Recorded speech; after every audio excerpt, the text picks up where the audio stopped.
इतना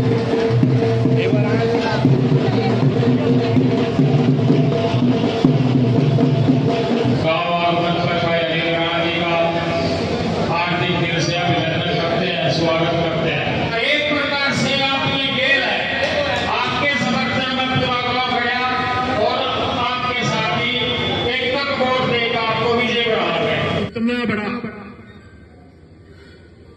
स्वागत इस अपने भाई का, अपने बेटे का करोगे। मेरी उम्मीदों से कहीं ज्यादा आप लोग यहाँ एकत्रित हुए हैं। सीजन का टाइम भी है, भाईचारा का टाइम भी है, लेकिन आपने समय निकाला। मैं हाथ जोड़कर आपका धन्यवाद करता हूं। मैं भी पूरे हलके में घूम रहा हूं, हर जगह जिस जगह जाता हूं उससे बड़ा स्वागत। आप रायपुर वाले ने तो उसका रिकॉर्ड ही तोड़ दिया। तो जहां भी जा रहा हूं बहुत भारी आशीर्वाद आपका मिल रहा है। ऐसा मुझे प्रतीत होता रहता। आपने मन बना लिया है कि अब की बार आप बीजेपी सरकार को बदलने जा रहे हो और आपकी अपनी सरकार, कांग्रेस सरकार थी जो गरीबों की सरकार, वो वापस आएगी। पिछले 10 साल से हमारे यहां हमारा कोई वाली वारिस नहीं है। आपने कभी भी भाई वोट देने में कोई कंजूसी नहीं छोड़ी। वोट आप जिसको भी देते हो एक मौके में देते हो, इसके लिए मैं आपका 2 बार धन्यवाद करता हूं। एको समस्याएं आपके पास, रामपाल जी ने भी कहा, मैं हालांकि कहना चाहता था कि इस 10 साल में हमारे यहां भी कई ओहदेदार हैं, कई बीजेपी के वर्कर्स भी हैं, कई अच्छे ओहदों में भी हैं। तो ऐसा क्या हो गया कि भाई इस गांव से भेदभाव क्यों हुआ? यहां कोई आपके यहां वंकट हॉल है? कोई खेलने का स्थान है? आप लोगों की डिमांड थी कि एक खेल का कोई स्टेडियम बना दिए, नहीं बनाया। भेदभाव कर रहे हैं। अब जैसे यहां कह रहे थे यहां नहीं है, कुटेल में है, बस्ताड़े में है, पनौड़ी में है, तो रहीपुरे में क्यों नहीं वंकट हॉल? भाई एक मुझे और पता लगा था कि यहां आपके जगह पड़ी थी कॉलेज के पास 40 एकड़ जमीन एनसीसी को दे दी गई। गांव को उस चीज का क्या बेनिफिट हुआ? गांव को उसका क्या फायदा हुआ? एनसीसी में जो आकलन आया है कि 84 करोड़ रुपया, 84 करोड़ रुपया यहां के लिए आया था। बिल्डिंग तो बना दी, लेकिन क्यों नहीं अब तक चालू हुआ? वो 84 करोड़ रुपया कहां खर्च किया? गांव को उसके लिए क्या फायदा हुआ? वो जरूर पूछना आप। उसके बाद कॉलेज में भी कह रहे थे, एक साइंस ब्लॉक के बारे में पता लगा, 40 किले भी ले लिए, कॉलेज में भी कुछ नहीं दिया। तो कुछ तो दो।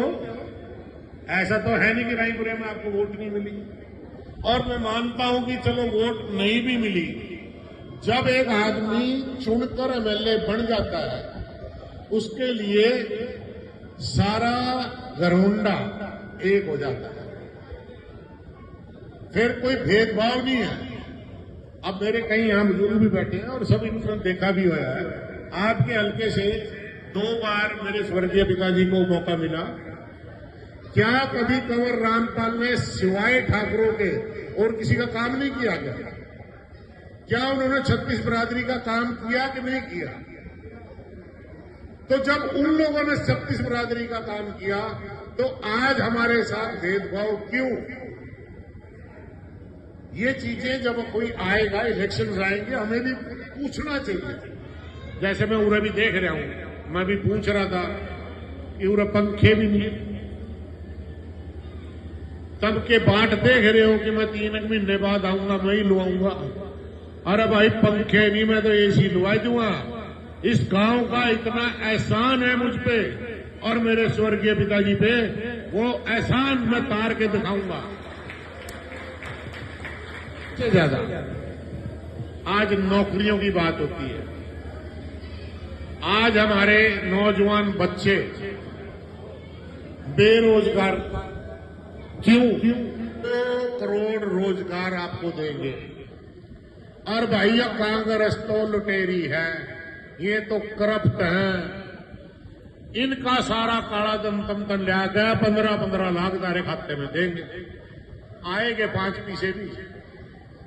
केवल झूठ और जुमले। लेकिन अब इनका भी भाई बहुत 10 साल से आप लोगों ने राज देख लिया। 10 साल में क्या आपको उस गरीब का जिनके घर नहीं है, और मुझे तो ये भी पता लगा यहां तो किसी को घर मिला भी नहीं होगा, शायद मिले क्या किसी को घर? तो ऐसा भेदभाव क्यों? आज वो सपने हमको क्यों दिखा रहे हैं? नारा दिया था हर गरीब के ऊपर घर की छत हो। क्या किसी एक को भी गरीब को, मेरे भाई को, किसी को मिला क्या घर? लेकिन मैं वादा करता हूं, जिस दिन कांग्रेस की सरकार आएगी, हमारे शीर्ष नेतृत्व ने पहले दिन ही डंके की चोट पे कह दिया, सरकार बनते ही प्राणी वही 100-100 गज के प्लाट। लेकिन इन लोगों ने हमारी कमर तोड़ दी। भाई सूखे प्लाट का क्या करोगे? 2 कमरे बना के, लैट्रिन बाथरूम 2 कमरे का घर बना के हर गरीब को दिया जाएगा। माननीय चौधरी भूपेंद्र सिंह हुड्डा यहां सीएम थे। हर वर्ग, चाहे वो किसान वर्ग हो, चाहे वो मजदूर वर्ग हो, 36 बिरादरी का फायदा हुआ कि नहीं हुआ? आज हमें हर चीज में, मेरे ख्याल किसान वर्ग ज्यादा है यहां पर, ये अपनी मांगे मान जावे के मिले लठ। क्या मांग रहा है किसान? सबसे भोली कौम है किसान। उन्होंने क्या मांगा कि भैया जो हम फसल पैदा करते हैं उसका उचित मूल्य तो दे दो।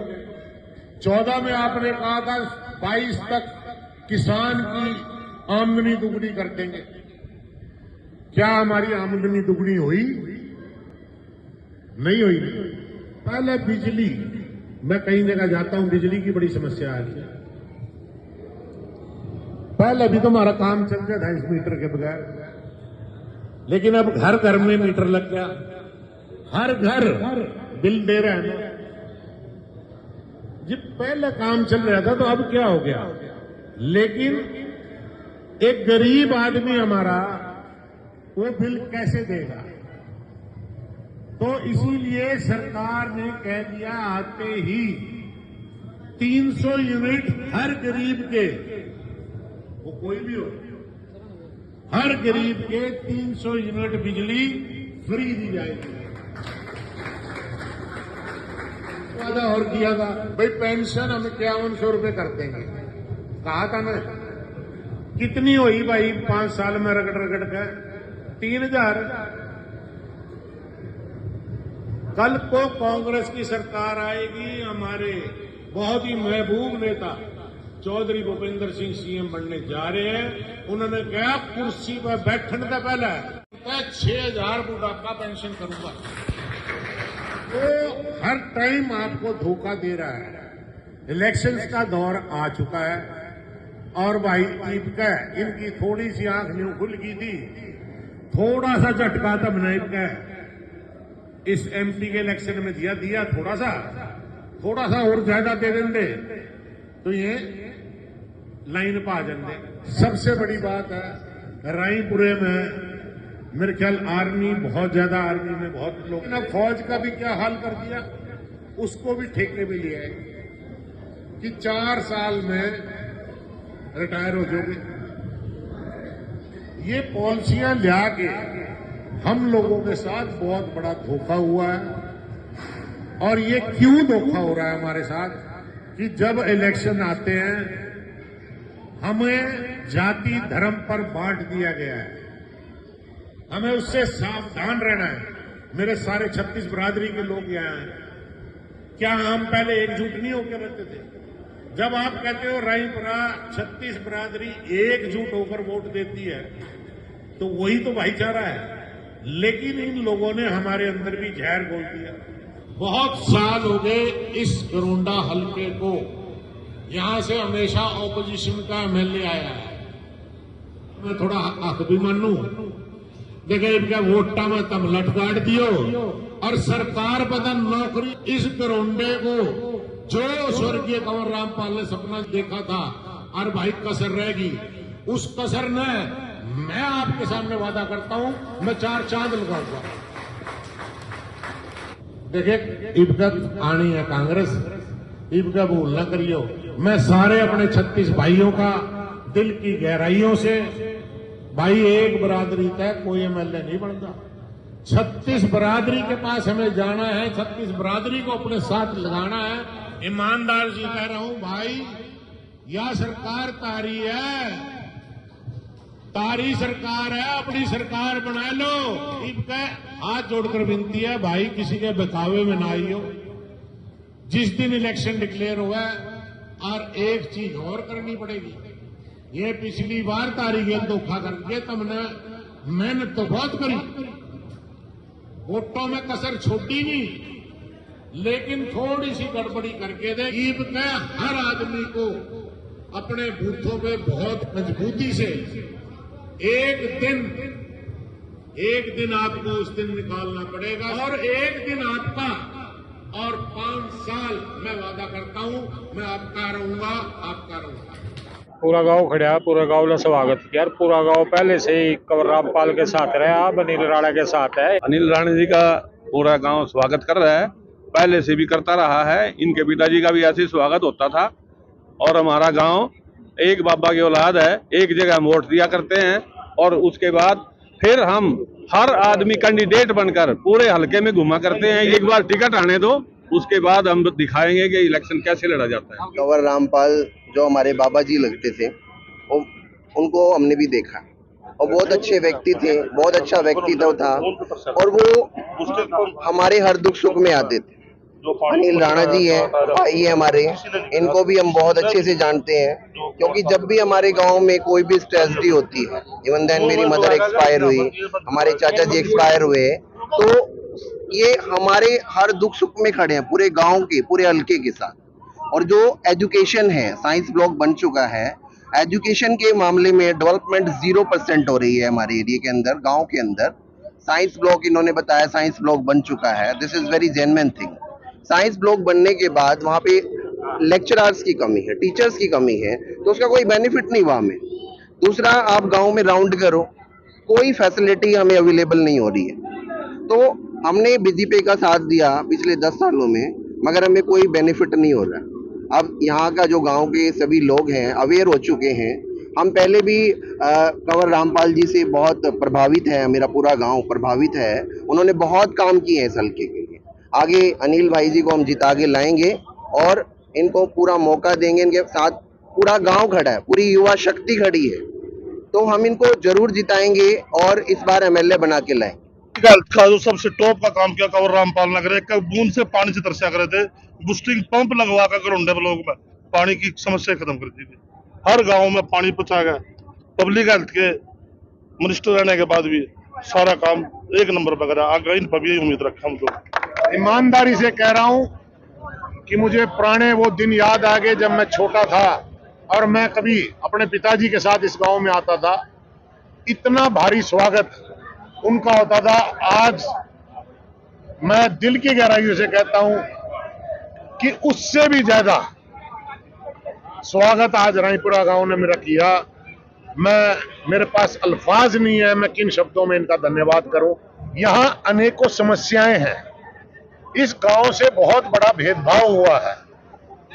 गांव की जमीन लेने के बावजूद भी गरीबों के लिए जगह नहीं है, वेंकट हॉल की कोई स्थान नहीं है। हर गांव में, इनके पड़ोस में ही कई वेंकट हॉल बने हैं और यहाँ बच्चों के लिए खेलने की कोई सुविधा नहीं है। बेरोजगारी का आलम इतना है। मौजूदा सरकार कर रही है और कौन भेदभाव करेगा?